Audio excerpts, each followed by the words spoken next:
4 line में उस रहस्य को आपको हम समझाते हैं।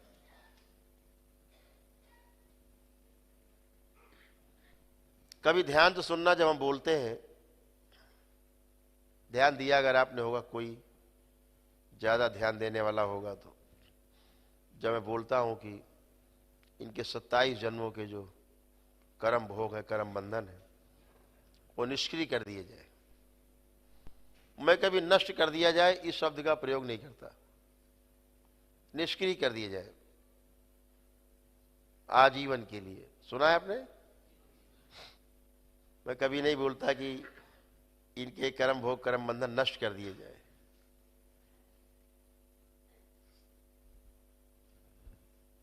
वो अधिकार बाबा ने दे रखा है, नष्ट भी किए जाते हैं कभी कभी किसी किसी।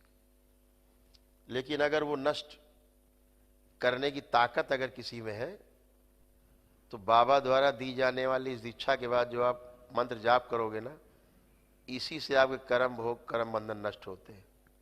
हम सिर्फ निष्क्रिय करते हैं आपके।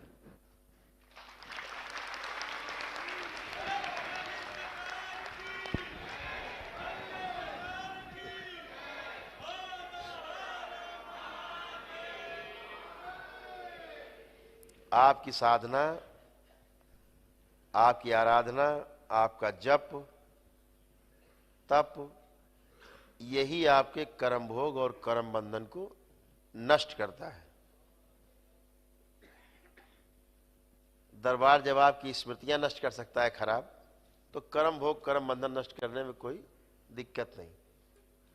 लेकिन कर्म भोग कर्म बंधन जब आप जप करते हो दरबार से दीक्षा लेके, तो अपने आप ही धीरे धीरे धीरे धीरे करके कर्म भोग नष्ट होना शुरू होते हैं। और एक समय ऐसा आता है आपके जप से कि आपके सारे कर्म भोग धीरे धीरे जो गड़बड़ सड़बड़ है सब नष्ट हो जाते हैं। ये फर्क है। जो दरबार से 9 हवन करके और ब्लैक मैजिक कटवा के अपना और स्मृति चिकित्सा करा लेते हैं, तो उनके कर्म भोग कर्म बंधन निष्क्रिय होते हैं। और आपके पास वो हथियार आता है दीक्षा के बाद कि आप अपने कर्म भोग कर्म बंधन को नष्ट कर लेते हैं, खत्म कर लेते हैं, जिनसे आपका भोग खत्म हो जाता है, आपके कष्ट हमेशा हमेशा के लिए खत्म हो जाते हैं। निष्क्रिय में क्या होता है, जो हम करते हैं, कभी जब अगला जन्म आपका होगा